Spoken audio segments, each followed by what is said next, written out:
Okay,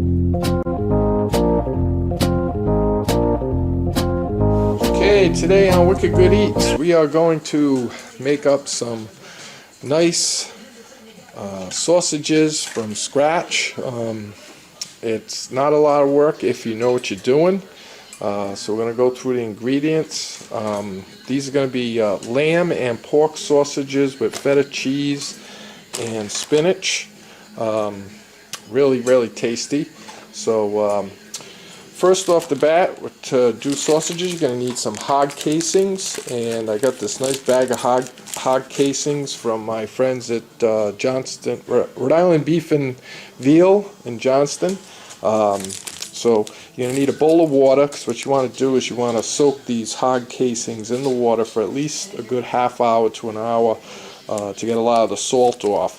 The good thing with the hog casings is you can keep these in the brine in your refrigerator. They'll last 1 to 2 years. So I should have plenty of hog casings to last me the whole summer to do my homemade sausages. We're going to need some fresh baby spinach. We're going to wash that. Got a nice block of feta cheese here. Going to need plenty of salt to go into the mixture. Some black pepper. Some minced garlic, some olive oil, a little white wine, and fresh lemon for the lemon juice. So this is about 5.5 pounds of boneless leg of lamb, and this is about 6.5 pounds of nice pork shoulder. Okay, so we have our hog casings soaking in this nice cold clear water. We're going to let that soak good maybe half hour, so while we're prepping this. And the trick to sausages is you want to keep the meat grinder in the freezer, keep it nice and cold. Okay, so we got the pork all cut up into nice chunks, so we're going to actually just throw that right in the freezer. Okay, let it sit there for a little bit while we're doing the lamb. We'll start cutting that up into the same. Get another bowl for that. We're going to start prepping the hog casings. Okay, so we're going to take one of these, find the end.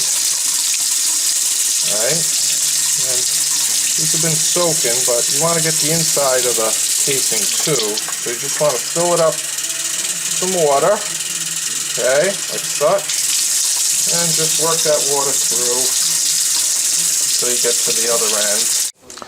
Okay, so next, we're going to prep our spinach. We'll give this a good wash in a strainer, and then we're just going to chop it up into chunks. Okay, so we got our spinach nice and chopped up into about the same size, 1.5 inch squares. We're going to do the same thing with the feta. I'm going to cut that up and kind of cube it up so we can mix it with the meat and the spinach when it goes through the grinder. So we got our mixer with our grinder ready to go. You want to use the medium plate. It's nice and cold. It was in the freezer. Probably want to put it on setting of 4 when you're grinding this.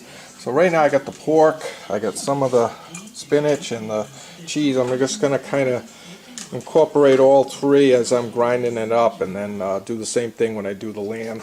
And in the end I'll just mix it all together. So why don't we get started? Get this going on 4. And you can see how it comes out. Nice, brings it right up. Okay, nice big bowl underneath to catch it. Again, put that in. A couple of pieces of feta, some spinach. This way it all kind of starts mixing together. If you've done it right, you get a whole bunch of empty bowls of ingredients, and you got this big bowls of nice sausage mix. And what that, I want to get this in the refrigerator. I want to add the seasonings. This is chopped up all the pork, the lamb, the feta, the spinach. So we're going to get started with our seasonings, and what we're going to do is we're going to add 1 tablespoon of black pepper. I'm going to drizzle that over the top. We're going to put 1, 2, 3 tablespoons of this big bowl. And we got this nice basil. Okay, I'm going to put a tablespoon in each basil, right in there. Black pepper, our salt. Okay, same thing, we're going to put 1, 2, 3 tablespoons of this. Lemons. Okay, and for this amount I'm going to probably use about two lemons. Make sure you get any seeds going there. Now we got our Chablis. Okay, I'm going to add in about 1/4 cup white wine. Got our olive oil, just to bring out flavor, not to really make it over oily. It's just the olive oil will bring out the flavor. Okay, so we've gone in and done that. Now we're going to mix this up real good. Okay, so we got all that mixed up now. So you can see that's what it looks like. That bowl is pretty big. So we're going to put it in the fridge, let it kind of absorb all those seasonings for about an hour, let it get nice and cold.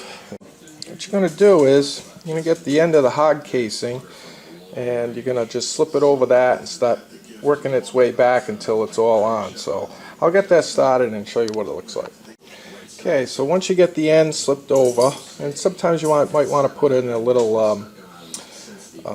oil or a little Crisco on that just to so it slides on easy, and then you slowly work it all the way back till you get the whole casing on there. Okay, so we got our hog casing slipped on the feeder, and we've tied off the end. So we're going to start stuffing those.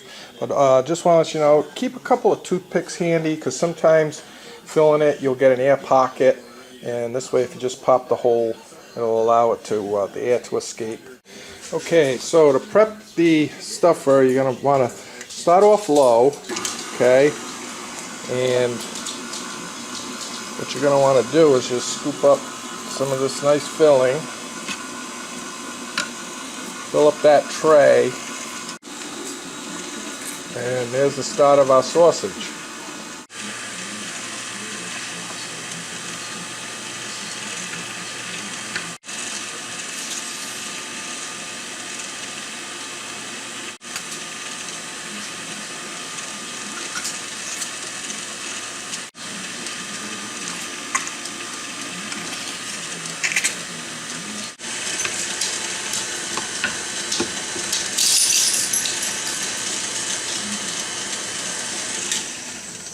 After filling, getting a nice long link of sausage there, you can see it. I'm going to stop there. I'm going to tie that end off so I can divvy these up. So I'm going to go and cut the end and then tie it off. So what you want to do is give yourself enough room to tie. Just give it a cut. Okay. And like such, and you can see you got this nice long giant link of sausage. So what I'm going to do now is I'll let this sit. I'm going to put it in a pan, and then later I'll figure out my link size that I want and just kind of push it in so that, and that kind of makes the link nice and firm without breaking it though. And then you just twist it like such, and there you have your links. Keep going is take the end of this, slide it off a little bit, and give it a tie. And keep going. So these hog casings can be quite long. You don't have to cut them, you just cut them as you go. And then, like I said, just keep going. So I'm about halfway through my mix, and I just knocked out this big long link.